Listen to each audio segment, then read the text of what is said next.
Welcome. I'd like to call the meeting to order of the Creeks Advisory Committee, and this is the meeting of February 17th, 2021. I'd like to welcome all of our committee members and staff and those who are viewing it. Thank you so much for joining us. I'd like to begin by asking Jennifer, if you would please go through roll call.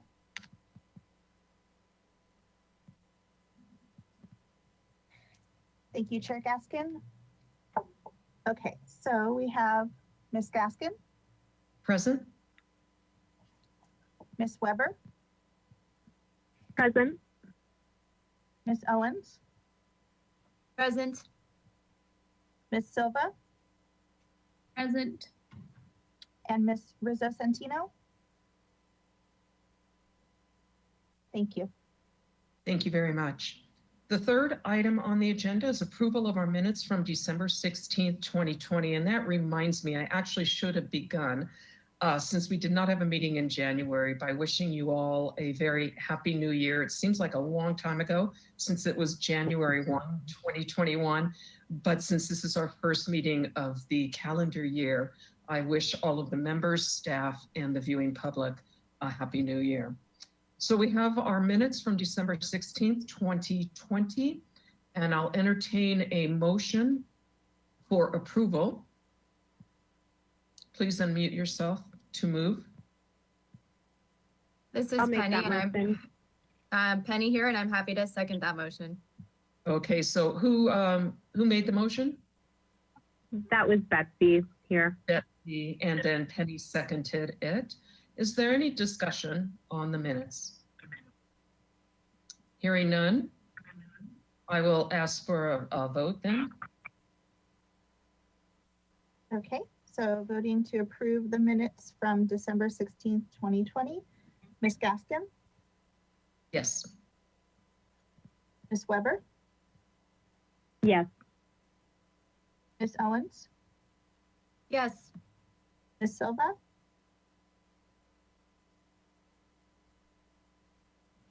Yes. Thank you.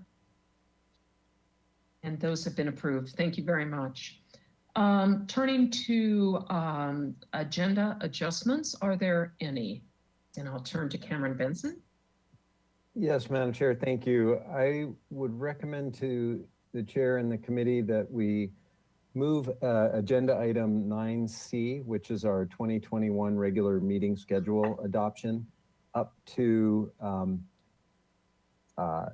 between item 6 and 7 on the agenda, so that we ensure that we have a quorum and we can take action on that if anybody has to leave or we drop anybody's call. Okay.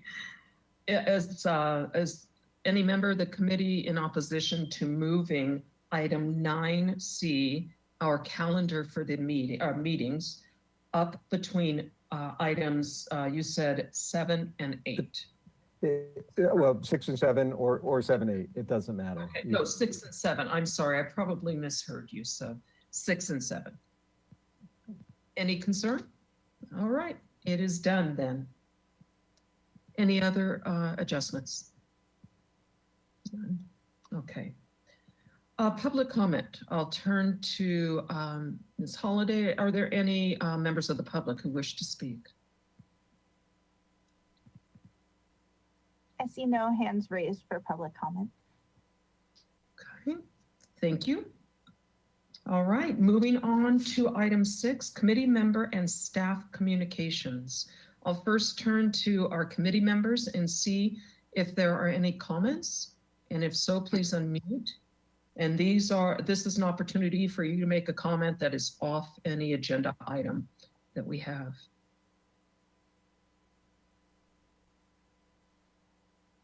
Okay, hearing nothing. Staff communications? Madam Chair, I had communications with yourself, the chair, and the vice chair regarding the meeting's agenda for tonight. Thank you. The only comment I wanted to make that is not regarding the agenda is I follow Good Creek's division on Facebook, and I just really appreciate what your educational outreach is doing in the face of these very difficult times. I like that we have a presence, and it means a lot. And I hope it's being used by the public and by kids, and it's a nice thing to do. So thank you, and thank your staff. Thank you. Yeah, I'd like to particularly recognize Liz Smith for keeping that up to date and coming up with new ideas to do outreach in pandemic circumstances. She just does a great job. That's a challenge for sure. Okay. All right. We are now moving to 2021 regular meeting schedule, which is an action item. And this was in our packet. It is a list of our proposed meetings for January through December of 2021. And Cameron, is there anything that you need to highlight or point out? No, Madam Chair, this is a pretty straightforward item. We just annually adopt our regular meeting calendar for the year. And so that's all this is. It's our standard meeting dates. We're the third Wednesday of every month, with the exception of November and December. Because of the holidays, we often move to an earlier Wednesday. And committee members, any questions of Cameron or concerns? Third Wednesday, except for November and December. And hopefully sometime we can get back to on-site, socially distanced mass field trips. All right. Hearing nothing, I'll entertain a motion to approve.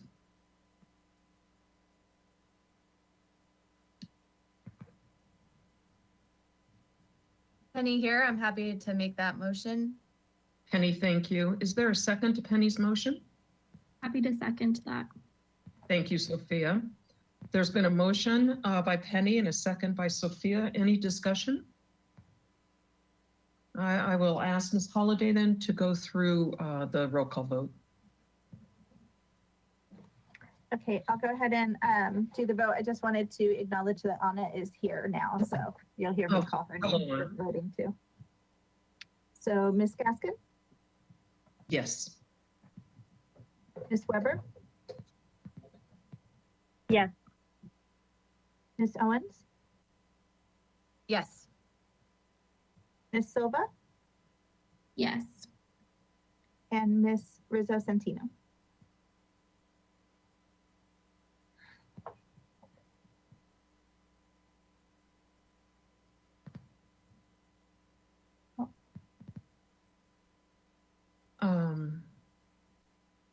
Do you see that? Yeah, it wasn't letting me unmute, but now it Oh, is. I'll great. say yes. Thank you, Anna. Thank you very much. Thank you, Chair Gaskin. All right, thank you, Ms. Holliday. All right, on to election of vice chair. Cameron. Thank you, Madam Chair. Every year at the beginning of the calendar year, the committee nominates and elects a vice chair. And normally historically, our standard operating procedure was that the person in the vice chair role would take over as chair at the beginning of the year, and we'd elect a new vice chair. This year, it's my understanding that the vice chair would prefer not to move into the chair position if the chair is willing to stay as chair.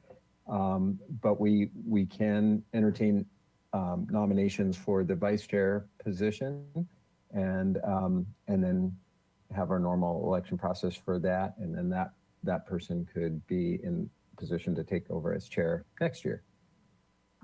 So if there are any nominations, the committee can nominate and talk amongst yourselves, run your campaigns, and see who ends up as the vice chair. To inform the discussion, I'm happy to continue on as chair. And so if that's okay with the committee, then I would ask for nominations for vice chair. Perhaps I'll just put this out there just as a discussion point, because I don't know. The current vice chair is Betsy, correct? Yes. And Betsy, are you even interested if you were nominated to continue on as vice chair?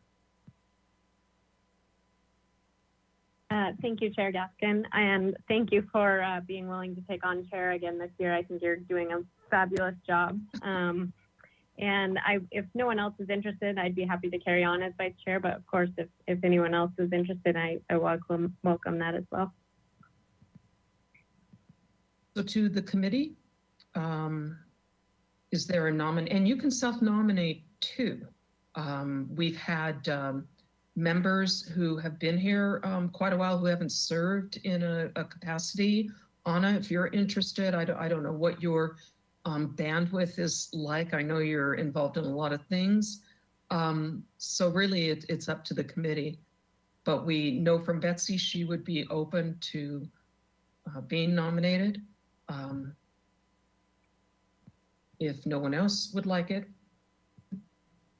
This is Penny here. I was just gonna say, I've had an opportunity to serve and encourage if any of the newer folks who haven't served are interested and have the bandwidth that they consider it. But just throwing that in there too. Absolutely. Thank you so much. Really good point, Penny. Sophia, Anna? Hearing nothing? I'm happy to support you guys, but just as I'm recovering still from this concussion injury that I know a lot of you guys know about, I don't know if I'd be able to serve as vice chair, but I'm happy to support where I can. Thank you. Thank you. And Anna, are you interested in vice chair? I just became executive director for an organization, so I have my hands full. Well, hearty congratulations. They, Congratulations, Anna. Thank yeah, you. they're probably very pleased, so. Okay, then do I hear a nomination? I think process of elimination is, there a committee member who wishes to nominate Betsy for vice chair? I'd like to nominate Betsy for vice chair. Thank you, Sophia. And is there a second? I'm happy to second that nomination for Betsy as vice chair. Thank you, Penny. And yes, we do need action. So Ms. Hollywood, if you would do a roll call action vote. Cameron can correct me if I'm wrong, but I believe that the chair just appoints that position and we don't vote on it. I was just looking at the agenda. It said for action, so my apologies. I do think that's correct, and that the way I've written that would have led you to a different conclusion. But I do think that you can appoint in this case. All right, Betsy, heartfelt congratulations on your appointment as vice chair. Thank you. You're welcome. Congrats, Betsy, and to Chair Gaskin again. Thank you, Penny. And thanks to you all. I really appreciate your service, and I know you're balancing it with everything else, personal and professional, and pandemic. So the 3 Ps, thank you.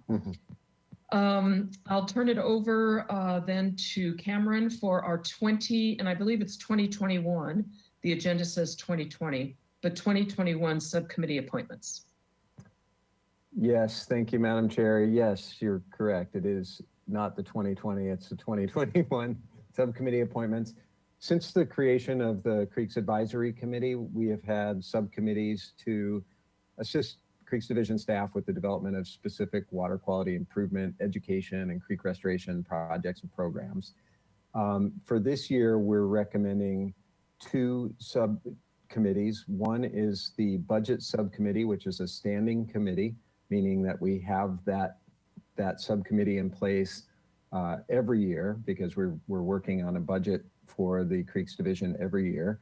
Generally speaking, the Budget Subcommittee meets twice a year to review the proposed budget before it goes to the City Council for council action.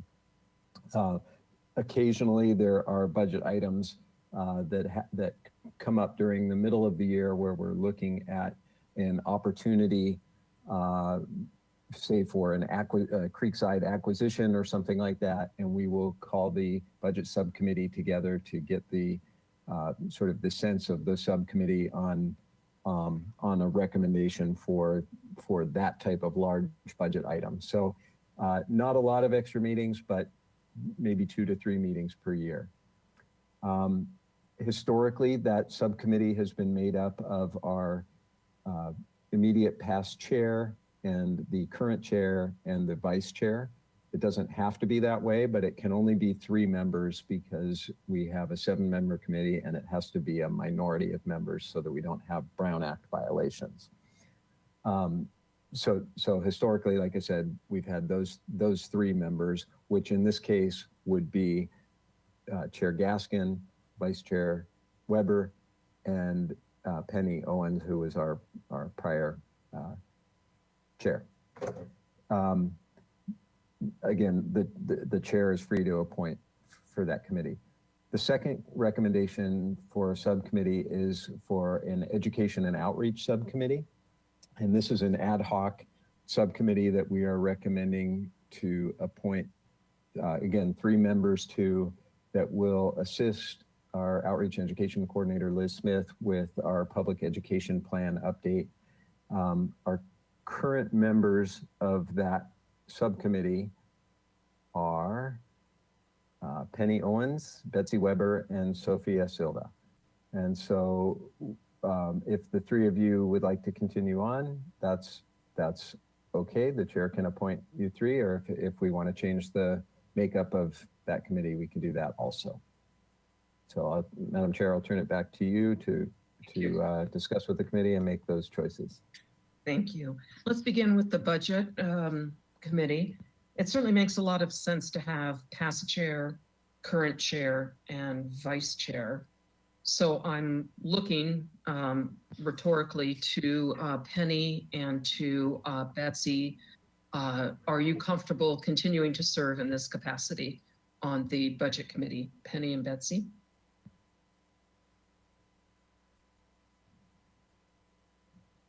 This is Betsy here, and I'm happy to do that. Yeah, thank you. Okay. Thank you. Penny? Yeah, I'm happy to continue to serve on that committee, subcommittee.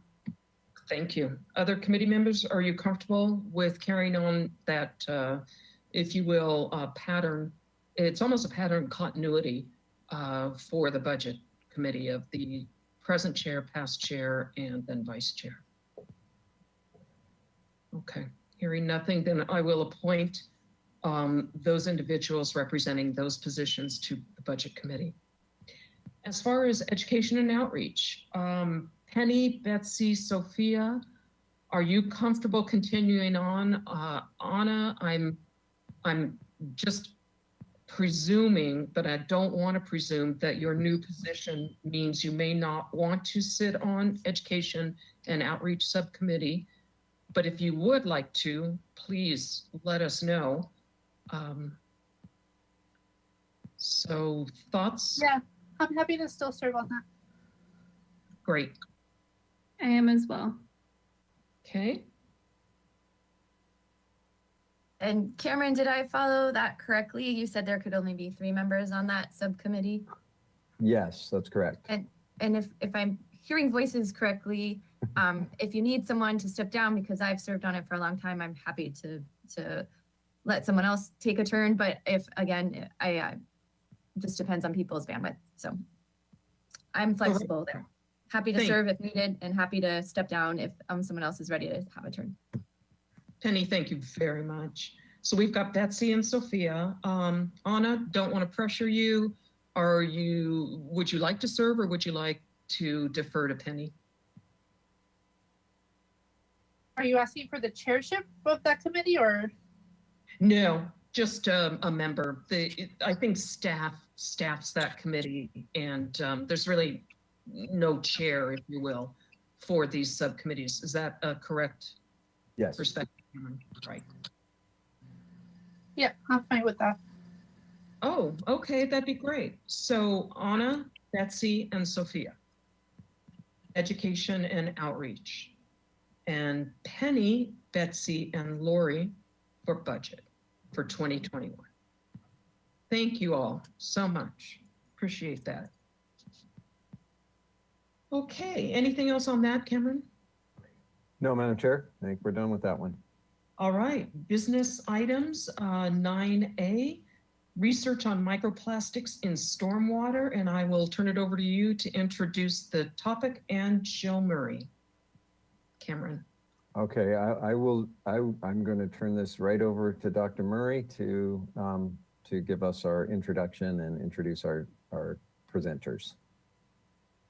Okay, thank you, Cameron. Yes, the Creeks Division became interested in microplastics last year as they were becoming discovered everywhere, and we were concerned about possible microplastic contamination in stormwater, and then also interested in what we may be able to do about it. Next slide, please, Jen.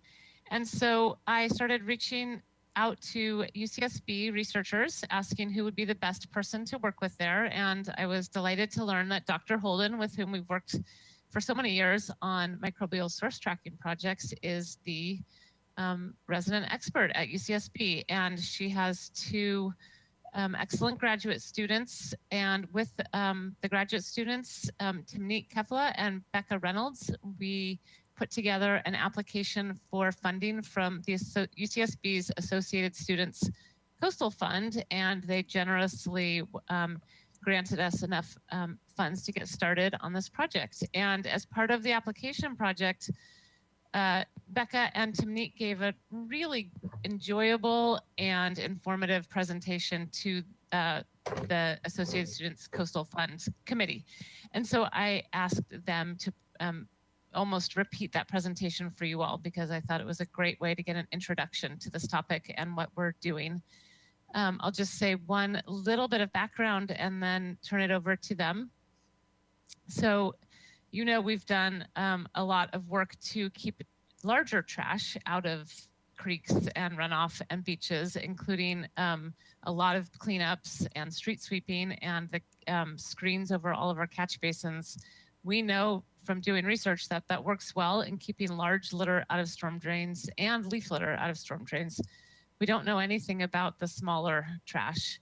And we don't know we don't even know if the smaller trash, the microplastic, really is a problem here. And then if it is, what we could do about it. Would street sweeping help keep microplastics out of the ocean? Or, you know, are these holes on the catch basin screens just far too big to help? We just really don't know much. And so that's why we reached out to get, this is not an easy, it's not an easy question to answer just logistically. The methods are difficult and time consuming, and it really takes an expert. There's no commercial lab that I can just collect a sample and ship it off to.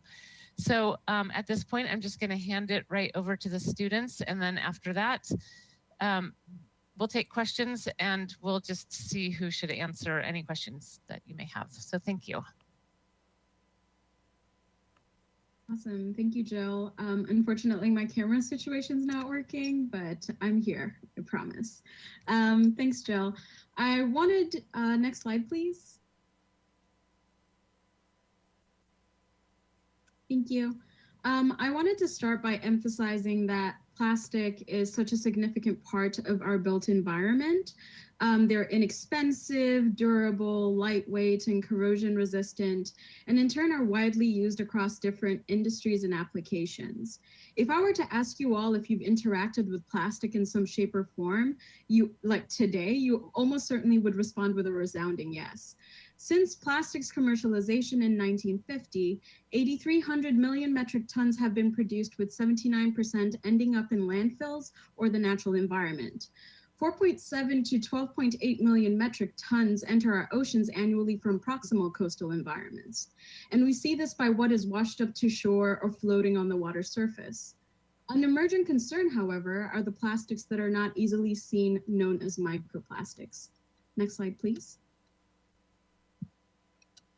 Thanks. So what are microplastics? This is something that we hear quite a bit in the media, and you know, it's a really hot button topic in environmental science right now. And microplastics are small plastic fragments that range from 100 nanometers to less than 5 millimeters in size. Categorically, we have primary microplastics, which are intentionally made to that size, such as microbeads, which were previously used in cosmetic products and exfoliants, as well as plastic production pellets known as nurdles. Then we have secondary microplastics, which fragment off of larger plastic items like packaging or garments due to abiotic degradation, such as exposure to the sun and or mechanical abrasion. The most common types of microplastics found in the environment are secondary microplastics. With plastics being such a big part of our built environment, it is no surprise that they're ubiquitous in different parts of our natural environment. They've been found in oceans, rivers, lakes, stormwater, sewage, Arctic ice, drinking water, salt, inside organisms. They've been found in soil. They've been found in the Himalayas. They've been found in the Mariana Trench. They're incredibly ubiquitous in our environment today. But with their ubiquity comes the question of what effects, not if they're going to be effects, but what effects microplastics have on biota. In aquatic organisms, for example, they have caused lower fecundity, altered feeding behavior, diminished photosynthetic activity for certain microorganisms, and many, many more. There is quite a bit of literature that's coming out looking at the effects that microplastics have on biota. So in order to understand how we can address microplastic pollution in coastal environments, it is imperative we understand what the sources and pathways are to our coastal environments in the first place. So how do they end up there? Next slide, please.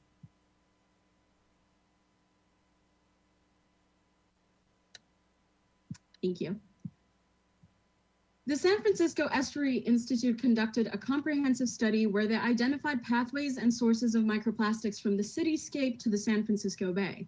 They identified that aquatic and shore activities such as fishing, that rivers, that atmospheric deposition, wastewater, stormwater, were all conveyors of microplastic into the ocean, and confirmed that stormwater is a significant contributor of microplastics from the urbanscape to the coastal environment.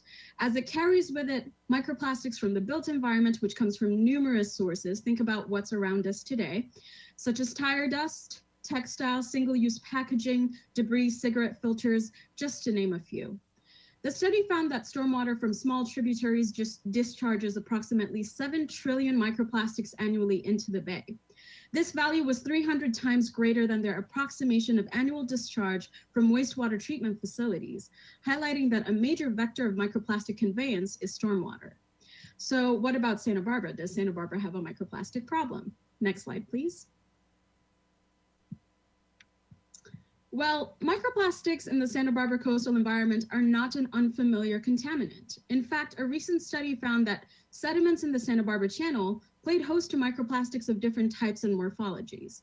Inspired by the realization of microplastic pollution affecting our local environment, we thought it paramount to explore whether stormwater and other urban runoff is a conveyance of microplastics to our ocean, as well as determine whether street sweeping and catch basins may be effective mitigation measures. Now I'll pass it off to Becca, who will delve into what our collaborative research project entails. Thank you, Timnit, for providing such an excellent background and context for this project. And thank you, Jill, for your introduction. So Timnit has positioned us well now to launch into the main research question. Next slide, please. Of our project, our main research question asks, by what magnitude do street sweeping and storm drain screens reduce the potential for urban runoff to transport microplastics into the storm drain network, creeks, and the coastal ocean in the city of Santa Barbara? We seek to answer this main research question by answering 3 component questions. The first asks, what are the concentration and types of microplastics present in road dust before and after street sweeping? Secondly, we seek to understand the concentrations and types of microplastics present in street sweep sand and wash water. And finally, we are interested in discovering what the concentrations and types of microplastics are in stormwater samples. We hypothesized that street sweeping and storm drain screens limit the quantity of microplastics particles per liter of stormwater entering Santa Barbara's creeks and coastal oceans during storm events. Next slide, please. So our approach for collecting the data needed to answer our research question is visualized on this slide. So far, Jill and her team have collected stormwater samples from 2 recent storms, one that occurred in late December of 2020 and one that occurred in late January of this year. Once samples are collected by the Creeks Division staff, they're delivered to Holden Lab on campus at UCSB, where Timney and I process those samples using filtration to extract the microplastics present. We then examine the microplastics that may be present in those samples using microscopy, specifically a stereo microscope. And we attempt to identify and quantify those microplastics using a tool called a attenuated total reflectance Fourier transform infrared spectrometer, which is abbreviated as ATR FTIR. So again, we've completed stormwater sampling so far, and we'll be embarking on collecting street sweeper samples very soon. Next slide, please. And this brings us to how we will measure success for this project. So this project will be deemed a success upon the timely provision of high quality information to local jurisdictions. And this information will clarify the role of runoff as a vector of microplastic conveyance to the marine habitat in Santa Barbara, as well as the extent to which this pollutant may be ameliorated by street sweeping and storm drain screens. Seen here on this slide, we plan to complete the standard operating procedure and quality assurance project plan for quantifying and characterizing microplastics in liquid and streets. Excuse me, it's a tongue twister, sweep sand samples. In collaboration with the city, we will draft a short transferable protocol for wider implementation, including potential use on campus at UCSB. We are in the process of completing field collection and laboratory quantification and characterization of microplastics in all of our samples, of which we will perform a statistical analyses to examine our study data. And finally, we will summarize our findings in a report, which will be delivered to the city in the form of a jointly authored manuscript, which we plan to submit for peer review and publication in an appropriate scientific journal. Next slide, please. So in conclusion, this project has multiple benefits to multiple communities. So both the city and the University of California, Santa Barbara are subject to new regulations under the California State Water Resource Control Board Storm Water Trash Implementation Program. And the results of this study will inform the implementation of microplastic pollution mitigation practices for both communities, and overall will result in protecting our nearby coastal environment.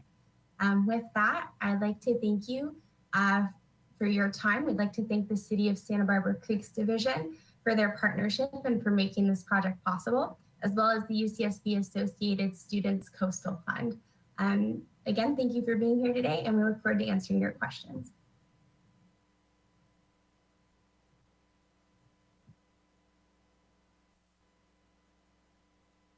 Thank you, Becca and Timnit. And now I'd like to take any questions from the committee. And thank you for that excellent presentation. So committee members, any questions, comments?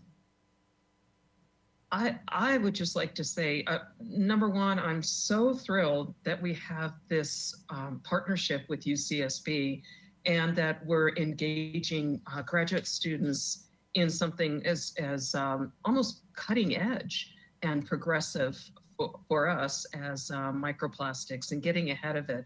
Is this, or I'm assuming we're getting ahead of it. Is that a true statement? Are you finding that we're kind of in the forefront in terms of just assessing what the issue is locally and where it's derived from? Or are we behind? What's your sense from the research? And I would turn to the graduate students. Well, I can jump in just from a more like regulatory side. As far as any small jurisdictions, we are way ahead of the game. The only, I just know of the larger Bay Area Stormwater Group has done a large project with the San Francisco Estuary Institute.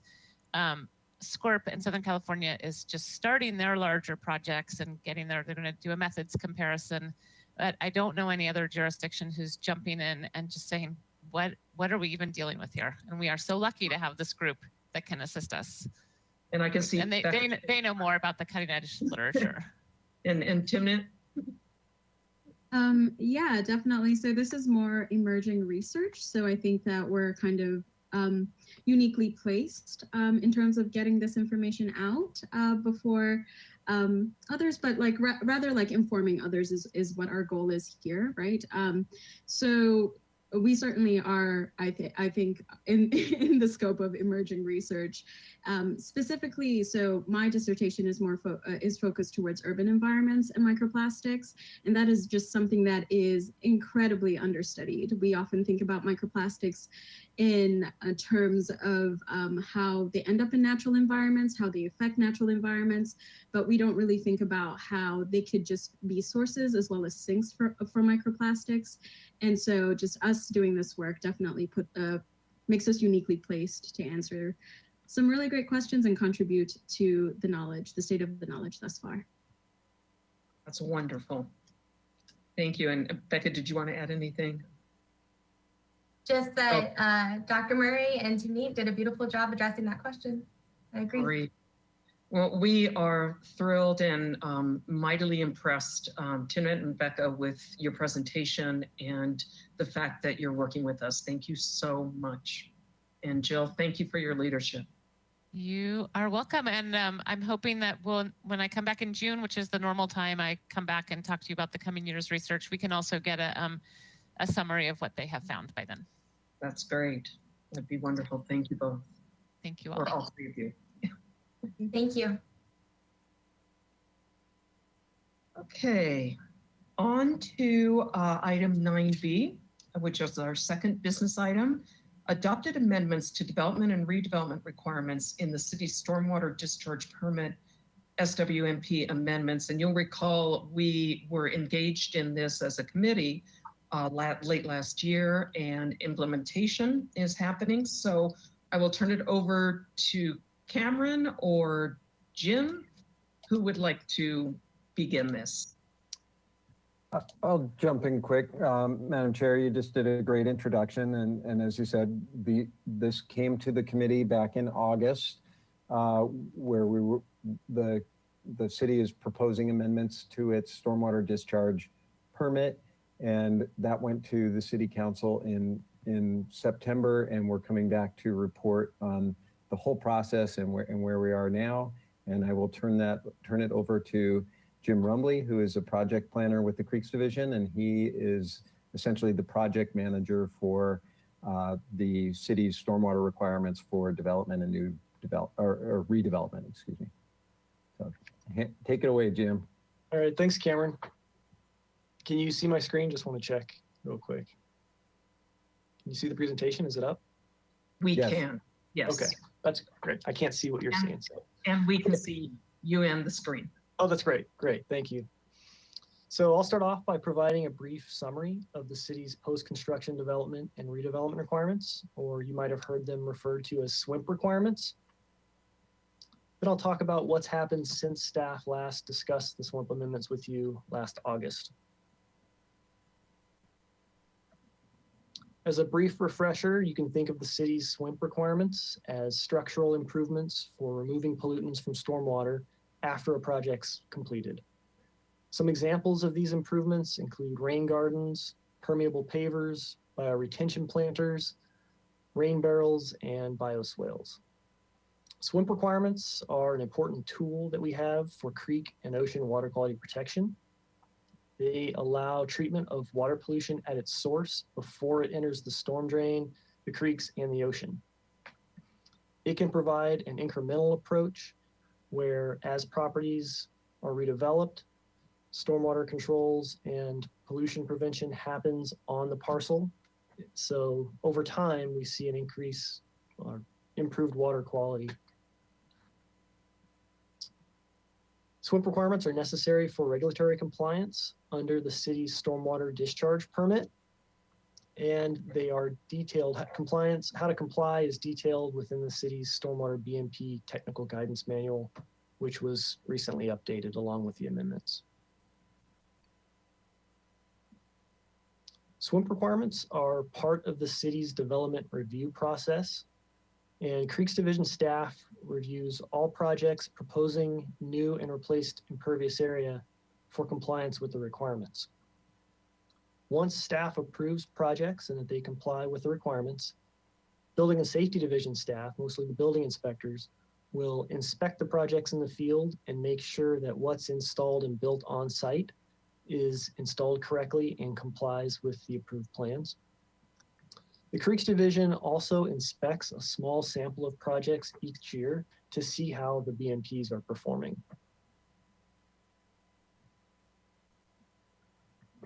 So why were the SWIMP requirements changed?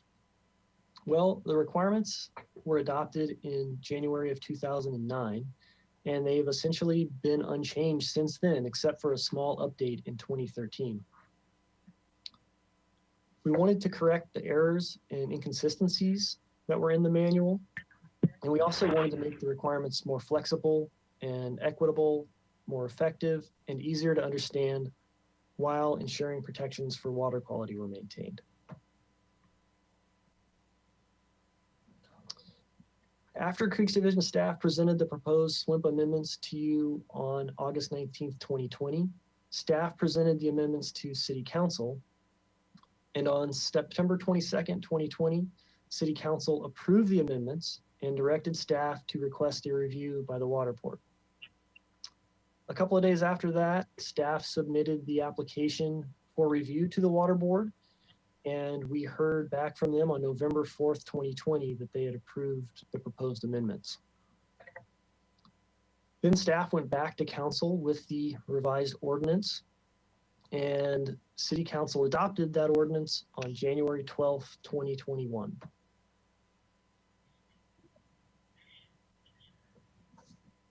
To remind you of some of the key changes in the new requirements, under the old requirements from 2013, the tier determinations were dependent on the project land use, where the project was located, the permit process that the project had to go through, and how much new and replaced impervious area was proposed.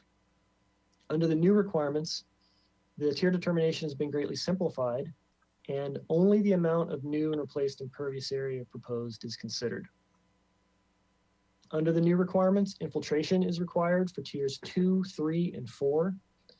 This is a change from the old requirements where only tier 3 projects that proposed new or replaced impervious area, an increase in new and replaced impervious area, an increase in impervious area had to comply with infiltration or had to infiltrate stormwater. So now for tier 3 projects, they only have to treat 95% of all impervious area instead of 100% under the previous program, under the previous requirements. And the reason for that is typically what we see on projects is that it's relatively easy to treat most of the impervious area on site, but sometimes it's really not cost effective to provide treatment for the last little bit of impervious area. For example, like a walkway, a staircase or a walkway that flows off into the public right of way. You know, you might install a trench drain or something like that at the property line to capture just a few steps, and it can be really expensive for very limited water quality benefit. So that's the idea behind that. Also, with the new tier 4 category, this is going to provide additional retention for very large projects. And these projects are defined as projects proposing 15,000 square feet of new and replaced impervious area or more. The exemptions in Appendix J of the Stormwater BMP Technical Guidance Manual have also been updated. We now have 23 partial exemptions in Appendix J.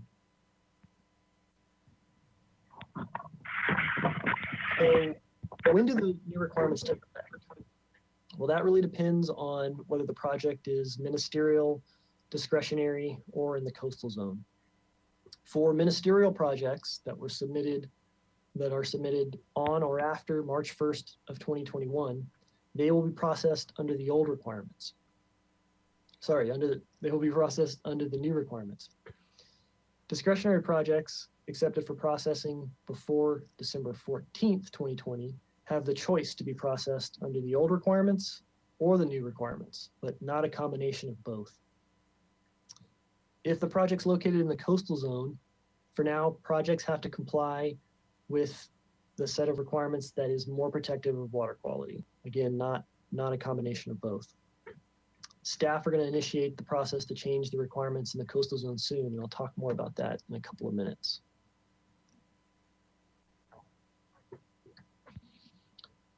Projects that have been previously approved will be impacted by the new requirements potentially.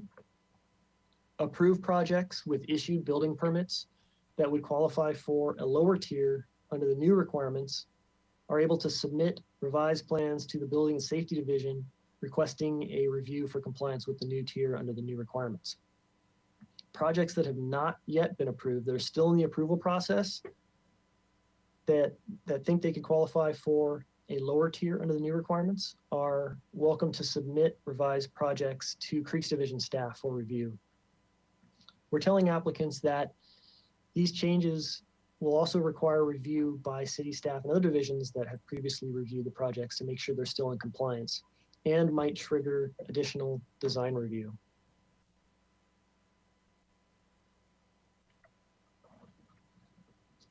Since the new amendments were adopted, Creeks Division staff have recorded on-demand training webinars for staff and applicants that cover the new requirements. A frequently asked questions document and the recorded applicant training webinar, a summary spreadsheet comparing the new requirements with the old requirements, as well as a list of exemptions and partial exemptions in Appendix J, and the complete full text version of the updated 2020 guidance manual can be viewed at www.santabarbaraca.gov/SWMP.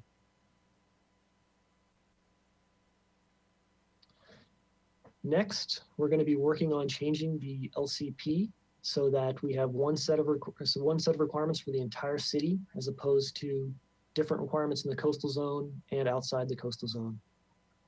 We're waiting to hear back from Coastal Commission staff to figure out what that LCP amendment process is going to be like. And we think we'll hear back in a few weeks, hopefully, and then we'll get that process started formally.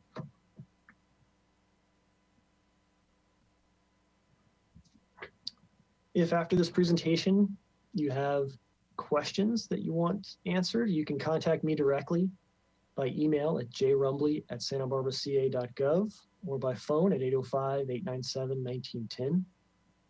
Or if you just want to view more information about the new requirements online, you can see our frequently asked questions document and our recorded applicant training webinar at santabarbaraca.gov/SWMP. Now, if you have any questions for me, I'm happy to answer those as well.